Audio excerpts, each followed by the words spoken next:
नमस्कार मित्रांनो, मी मोहित कदम. मित्रांनो, आरटी ॲडमिशन 2024-25 नुसार पुढच्या आठवड्यात प्रवेश फॉर्म सुरू होणार आहे. तर यात नवीन GR नुसार नियमावली सुद्धा जाहीर करण्यात आली आहे. तर प्रायव्हेट स्कूलबद्दल माहिती, नंतर आवश्यक कागदपत्र कोणती लागणार आहे आणि वयाची अट काय राहणार आहे, सगळं संपूर्णपणे या व्हिडिओच्या माध्यमातून आपण संपूर्णपणे माहिती जाणून घेणार आहोत. तर व्हिडिओ शेवटपर्यंत नक्की पहा, जेणेकरून तुम्हाला सगळं सविस्तरपणे माहिती समजेल आणि RT बद्दल सगळं जी नियमावली जाहीर केलेली आहे त्यानुसार संपूर्ण व्हिडिओ बघा. व्हिडिओ स्किप करू नका, जेणेकरून तुम्हाला सगळं माहिती प्रॉपर मिळेल. आणि आपल्या चॅनलवर जर पहिल्यांदा आला असाल तर सबस्क्राईब करायला विसरू नका. असेच नवीन व्हिडिओ तुमच्यासाठी महत्त्वाचे अपडेट घेऊन येत राहतील. नमस्कार मित्रांनो, सगळ्या पालकांना प्रतीक्षा होती की RTचे फॉर्म केव्हा सुरू होणार आहे. तर RTचे फॉर्म पुढच्या आठवड्यात सुरू होणार आहे. तर याची तारीख हे लवकरात लवकर जाहीर केली जाणार आहे याच महिन्यामध्ये. आणि दुसरी गोष्ट, RTचे जेव्हा फॉर्म सुरू होणार आहे तर RTचा फॉर्म कशा पद्धतीने ऑनलाईन पद्धतीने फॉर्म भरायचा, अचूकपणे माहिती कशी भरायची, हे सगळं आपण या आपल्या चॅनलच्या यूट्यूब चॅनलवर सबस्क्राईब करून ठेवा, जेणेकरून तुम्हाला जी पुढची माहिती आहे RTचा फॉर्म कशा पद्धतीने भरायचा हे सगळं सविस्तरपणे माहिती सांगितली जाणार आहे. तर इथे बघू शकता, महाराष्ट्र शासन प्राथमिक शिक्षण संचालनालय पुणे. तर इथं परिपत्र सुद्धा देखील इथे जाहीर करण्यात आलं आहे. बालकांचा मोफत व शिक्षणाचा अधिकार अधिनियम 2009 नुसार सन 24-25 या शैक्षणिक वर्षासाठी RT 25% ऑनलाईन प्रवेश प्रक्रिया बाबत सूचना. तर इथे सूचना देण्यात आली आहे. तर दरवर्षीप्रमाणे शैक्षणिक वर्ष सन 2024-25 करिता RT 25% प्रवेश प्रक्रिया ऑनलाईन पद्धतीने राबवण्यात येत असून शालेय शिक्षण विभाग अधिसूचना दिनांक 9/2/2024 मधील सुधारित निष्कर्ष नमूद केलेले आहे. तर इथे तुम्ही बघू शकता, बालकांचा मोफत आणि सक्तीच्या शिक्षणाचा अधिकार अधिनियम 2009 मधील सुधारित अधिसूचना दिनांक 9/2/2024 नुसार वंचित आणि दुर्बल सामाजिक शैक्षणिकदृष्ट्या मागासवर्ग घटकातील मुलांना RT 25% प्रवेशाच्या अनुषंगाने प्राधान्य क्रमांक ठरवताना विद्यार्थ्यांच्या निवासापासून 1 किलोमीटरच्या अंतरावर अनुदानित शाळा, शासकीय शाळा, स्थानिक स्वराज्य शाळांच्या संस्था व स्वयंअर्थसहाय्यित शाळा अशा सर्व प्रकारच्या शाळा असतील.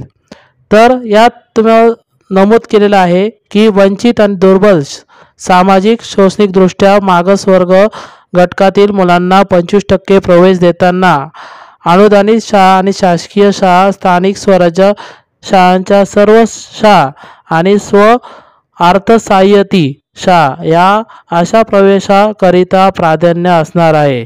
तर यांना प्राधान्यानुसार क्रमांक सुद्धा देखील दिले जाणार आहे आणि रेफरन्सनुसार हे फॉर्म देखील या RTच्या फॉर्ममध्ये हे दाखवलं जाणार आहे. तर RTचं जेव्हा फॉर्म सुरू होणार आहे तर आपल्या चॅनलवर नक्की हा व्हिडिओ पुढच्या येणाऱ्या व्हिडिओमध्ये पाहिलं जाणार आहे, जेव्हा RTचे फॉर्म सुरू होणार आहे.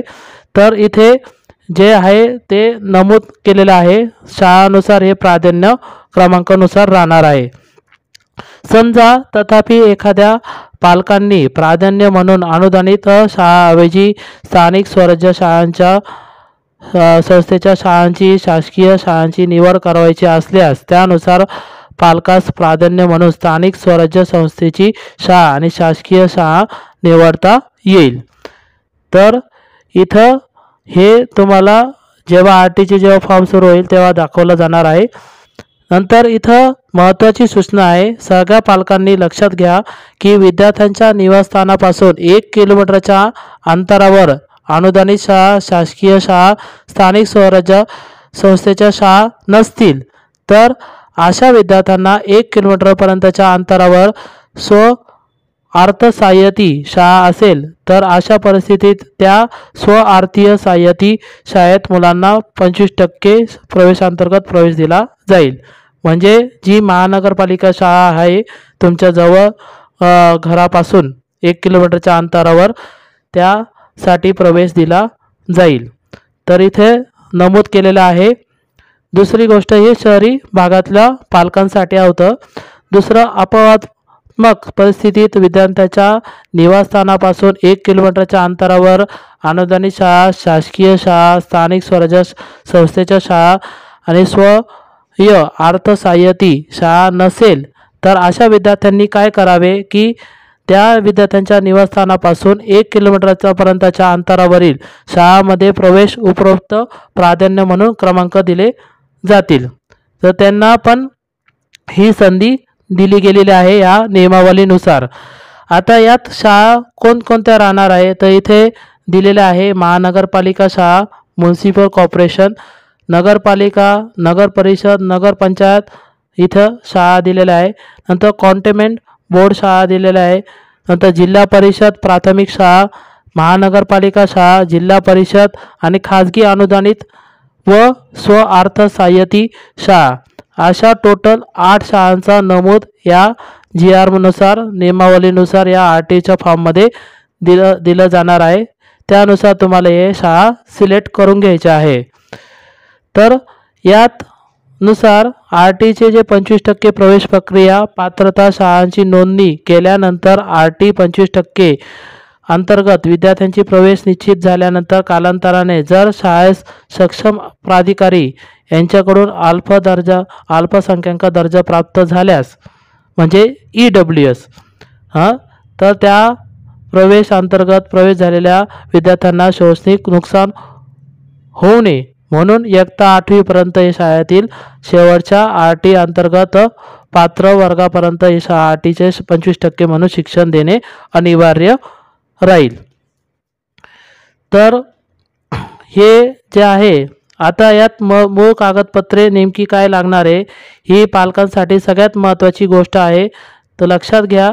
तर तुम्ही इथे बघू शकतात सन 2024-25 शैक्षणिक वर्षानुसार RT प्रवेश 25% प्रवेश प्रक्रियाकरिता निवासी पुराव्याकरिता तुम्हाला रेशन कार्ड, ड्रायव्हिंग लायसन, वीज बिल, टेलिफोन, प्रॉपर्टी टॅक्स, घरपट्टी, आधार कार्ड, मतदान कार्ड, पासपोर्ट, राष्ट्रीयकृत बँकेचे पासबुक यापैकी कोणतेही एक पुरावा ग्राह्य धरला जाणार आहे. तर तुमचा जो पत्त्याचा जो निवासी पुरावा आहे तो तुम्ही क्लिअर करून घ्या. पत्त्यामध्ये काही चूक झालेली असेल तर जवळच्या आधार केंद्रावरमध्ये जाऊन तुम्ही पत्ता दुरुस्त करू शकतात. आणि जे काही लाईट बिल वगैरे असेल किंवा बँकेचं पासबुकमध्ये काही पत्ता वगैरे चुकीचा झालेला असेल तर तुम्ही बँकेत जाऊन पत्ता दुरुस्ती करू शकतात. बँकेमध्ये अर्ज देऊन तुम्ही त्यानुसार नवीन पासबुकची प्रिंटआउट देखील सुद्धा काढू शकतात. आणि ज्यांना पत्त्याचा पुरावा नसेल तर त्या पालकांनी ना इथं हे पुरावे सादर करावेच लागणार आहे. पत्त्याचा पुरावा नसेल तर तुम्हाला इथे RTमध्ये प्रवेश दिला जाणार नाही आहे. तर याची खबरदारी तुम्ही बाळगून घ्या.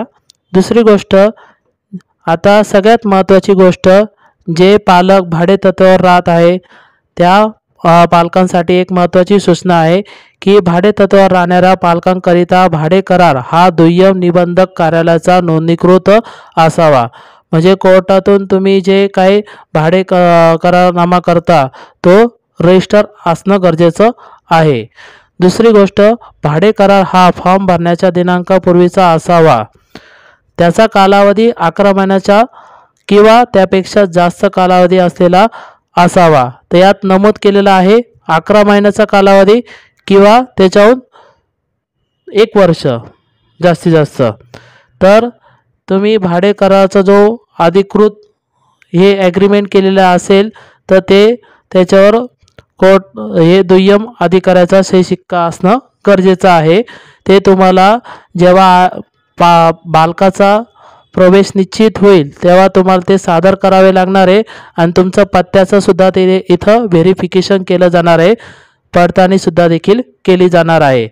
दुसरी गोष्ट जे पालक रहिवासी पुरावा म्हणून भाडे कराराची प्रत जोडतील त्याची कोणत्याही टप्प्यावर पडताळणी करण्यात येणार आहे. हे खरंच तुम्ही भाडेतत्त्वावर राहत आहे का याचं ते जाणून बुजून ते पडताळणी केली जाणार आहे शाळाकडून, आणि शाळाच्या मार्फत ज्यांना ते RTचे जे काही नियम लागू आहे त्यानुसार ती पडताळणी केली जाणार आहे. ज्या ठिकाणचा भाडेकरारनामा दिला असेल त्या ठिकाणी बालक आणि पालक राहत नाही असे आढळून आल्यास त्या पालकांविरुद्ध कायदेशीर कारवाई सुद्धा करण्यात देखील येणार आहे आणि त्या पालकाचा प्रवेशसुद्धा रद्द करण्यात येणार आहे. तर त्या RTमधून जर त्या पालकाचा प्रवेश झाला तर तुम्हाला जी काही शासनाची जी फी आहे आणि जी शाळेची जी काही फी आहे ती तुम्हाला भरावे लागेल. त्यामुळे तुम्ही भाडे करारानुसार राहत असाल तर तुमचं जे पाल्य आहे त्याचं पण पत्त्याचा पुरावा तिथलाच पाहिजे, तुमचा पत्त्याचा पुरावा तिथलाच पाहिजे आणि तुम्ही राहताय हे पण नमूद झालं पाहिजे. म्हणजे जी आहे ती त्यांना खरोखर माहिती पटली तरच तुम्हाला इथं RTमध्ये प्रवेश दिला जाईल. आणि जरी झाला तरी ती फी वसूल केली जाणार आहे. तर इथे नियमावली संपूर्णपणे दिलेली आहे. दुसरी गोष्ट जन्मतारखेचा पुरावा. तर जे पाल्याचं तुमचं पाल्य आहे त्याचा जन्म दाखला हा ओरिजिनल असणं गरजेचं आहे. महानगरपालिकेमधून तुम्हाला हे ब्लॅक अँड व्हाईट प्रिंटआउट मिळत असेल तर जवळच्या सायबर कॅफेमध्ये जाऊन त्याच्यावर एक QR कोड असतो त्या जन्म दाखल्यावर, त्यानुसार QR कोड डिटेक्ट केल्यानंतर ती ओरिजिनल प्रिंटआउटसुद्धा देखील मिळेल आणि त्याची तुम्ही कलर प्रिंटआउट काढून लॅमिनेशन करून ठेवा. ते तुम्हाला जेव्हा RTचा लाभ प्रवेश निश्चित होईल त्यानुसार तुम्हाला हे जन्म दाखल्याचा पुरावा सादर करावा लागणार आहे. नंतर जातीचा प्रमाणपत्र पुरावा. आता जे तुमचे पाल्य आहे त्याचा जातीचा दाखला काढणं आवश्यक आहे आणि तुमचा पण जातीचा दाखला काढणं आवश्यक आहे.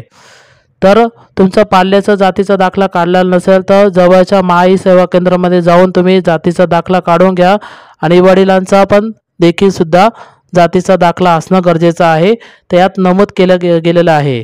दुसरी गोष्ट, बऱ्याचशा ना प्रश्न पडला होता की उत्पन्न दाखला कितीचा काढावा. तर तुमचा उत्पन्न दाखला तो 1 लाखाच्या आत असणं गरजेचं आहे. 1 लाखाच्या वरती नको. 1 लाखाच्या वरती असेल तर तुमचा RTमधून प्रवेश हे रद्दबाद केला जाईल.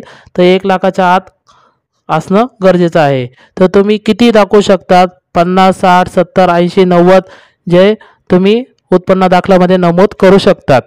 दुसरी गोष्ट, प्रवेश प्रक्रिया सुरू होणाऱ्या 1 वर्षापूर्वीच्या आर्थिक वर्षातील असावा. सन 2024-25 मध्ये घेताना पालकांचे सण.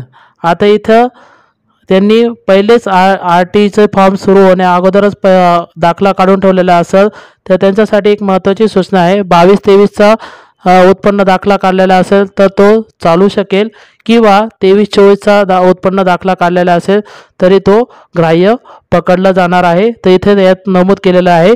दुसरी गोष्ट, जे दिव्यांग विद्यार्थी आहे त्यांना हे अपंगाचं प्रमाणपत्र हे जिल्हा स्तरावर शासकीय रुग्णालयाकडून जे मिळतं ते अधिकृत असणं गरजेचं आहे. दुसरी गोष्ट, ते 40% पेक्षा जास्त दिव्यांग असल्याचे प्रमाणपत्र तुम्हाला सादर करावे लागणार आहे. 40% पेक्षा खाली असेल तर तुमचा अर्ज हे रद्दबाद केला जाणार आहे. तर त्यात तुम्हाला UID कार्डसुद्धा लागू शकतो आणि दिव्यांगाचं प्रमाणपत्रसुद्धा देखील लागू शकतो. फक्त दिव्यांग मुलांसाठी आहे. दुसरी गोष्ट, आता जे पालकांना ऑनलाईन प्रवेश भरताना सिंगल पॅरेंट म्हणजे विधवा, घटस्फोटित, आई वडील हे वेगळे राहत असतील तर पर्याय निवडला असेल तर त्या संबंधित पालकांचे पालकत्व कोण स्वीकारत आहे ते कोर्टातून तुम्हाला कोर्टातलं कागदपत्र ग्राह्य असणं गरजेचं आहे. दुसरी गोष्ट,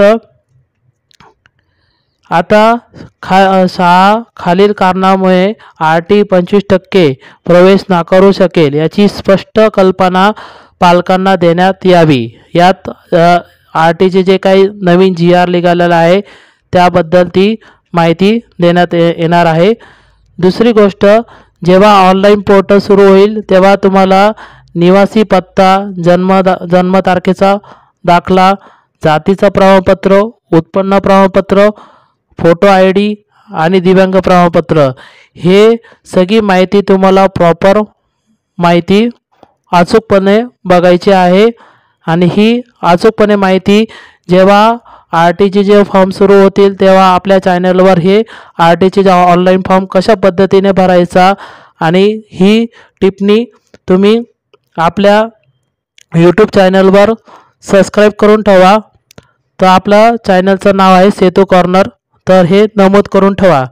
आणि ज्या पालकांनी यापूर्वी RT प्रवेश अंतर्गत शाळेमध्ये प्रवेश घेतला असल्यास सदर बालकांना पुन्हा अर्ज करता येणार नाही।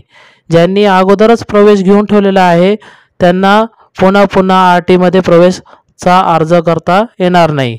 आणि दुसरी महत्त्वाची गोष्ट म्हणजे प्रवेश अर्ज भरताना याबाबत चुकीची माहिती भरून पुन्हा प्रवेश घेतल्याचे आढळल्यास तर ते अर्ज रद्दबाद करण्यात येणार आहे। तर इथे नमूद केलेलं आहे, तर याची काळजी घ्यायची तुम्हाला। तसेच पालकांनी एकच परिपूर्ण अर्ज भरावा, अनेक अर्ज भरू नये। तर एकदा तुम्ही अर्ज भरला आहे तर पुन्हा तुम्ही अनेक अर्ज करू शकत नाही। अर्ज अनेक केले तर तुम्हाला अर्ज रद्दबाद करण्यात येणार आहे। तसंच त्या लॉटरीमध्ये पण त्या अर्जाचा विचार केला जाणार नाही आहे। दुसरी गोष्ट म्हणजे अशा पालकांचे अर्ज रद्द करण्यात येणार आहे, ही पण नोटीस देण्यात आलेली आहे। तर याची जी आहे कागदपत्राची तपासणी पडताळणी खालीलप्रमाणे हे अधिकारी जे नमूद दिलेले आहे यानुसार हे विस्तारित करण्यात आलेलं आहे। दुसरी गोष्ट यात अशा पद्धतीने हे सगळं संपूर्णपणे माहिती होती। आणि जी प्रतीक्षा यादीमध्ये नाव आहे याचा अर्थ प्रवेश निश्चित होईल असा नाही। तर तुम्हाला पालकांना SMS वर अवलंबून न राहता RTच्या वेबसाईटवर जाऊन घडी तुम्हाला हे बघावं लागेल। वेळोवेळी जाऊन तुम्हाला सायबर कॅफेमध्ये जाऊन तुम्हाला ही खात्रीशीर करावं लागेल की आमचं हे ॲप्लिकेशन नंबर आहे, त्या ॲप्लिकेशन स्टेटसनुसार आमचं वेटिंग लिस्टमध्ये आलेलं आहे का, नाव का सिलेक्शन लिस्टमध्ये नाव आलेलं आहे, तर हे चेक करून आम्हाला सांगा। आणि तुमचा हे जे काही ॲप्लिकेशन ID आणि पासवर्ड जो पडणार आहे तो लॉग इन करून पुन्हा बघत जा, जेणेकरून तुम्हाला समजेल की त्यात ॲडमिट कार्ड आलेलं आहे का नाही आलेलं आहे। जर तुमचं ॲडमिट कार्ड आलेलं असेल तर तुमचा प्रवेश निश्चित झालेला आहे, तर हे समजून घ्यावे पालकांनी। दुसरी गोष्ट, आता बालकांचे वय काय आहे ते याचं नमूद करण्यात आलेलं आहे, ते साधारण असावे। तर प्ले ग्रुप नर्सरी वयोमर्यादा 1 जुलै 2020 ते 31 डिसेंबर 2021, कमीत कमी 3 वर्षाचा, जास्तीत जास्त 4 वर्ष 5 महिने 30 दिवस असणं गरजेचं आहे। ज्युनियर KG साठी 1 जुलै 2019 ते 31 डिसेंबर 2020, कमीत कमी तो 4 वर्षाचा असणं गरजेचं आहे, जास्तीत जास्त 5 वर्ष 5 महिने 30 दिवस असलं पाहिजे। सिनियर KG साठी 1 जुलै 2018 ते 31 डिसेंबर 2019, कमीत कमी 5 वर्षाचा असणं गरजेचं आहे आणि जास्तीत जास्त 6 वर्ष 5 महिने 30 दिवस असणं गरजेचं आहे। आणि इयत्ता जे पहिली आहे त्या लोकांसाठी 1 जुलै 2017 ते 31 डिसेंबर 2018, जास्तीत जास्त वय 7 वर्ष 5 महिने 30 दिवस आणि कमीत कमी 6 वर्ष असणं गरजेचं आहे, यात नमूद केलेलं आहे। याचप्रमाणे हे RT मध्ये नवीन GR नुसार हे वयाच्या अट दिलेले आहे बालकांचे। अशा पद्धतीने हा सगळं संपूर्णपणे GR वगैरे होता। आणि यात RTचे जे नियमावली आहे तर सगळे सविस्तरपणे जाहीर केलेली आहे। याची PDF सुद्धा देखील आपल्या चॅनलवर यूट्यूबद्वारे ही चॅनलला PDF सुद्धा देखील दिली जाणार आहे। तर अशा पद्धतीने हा महत्त्वपूर्ण व्हिडिओ वगैरे होता। हा जास्तीत जास्त लोकांना शेअर करा आणि सबस्क्राईब करायला विसरू नका, जेणेकरून हा सगळं संपूर्णपणे माहिती त्यांना प्रॉपर समजेल। आणि आपल्या चॅनलवर भेट द्यायला विसरू नका। जय हिंद, जय महाराष्ट्र।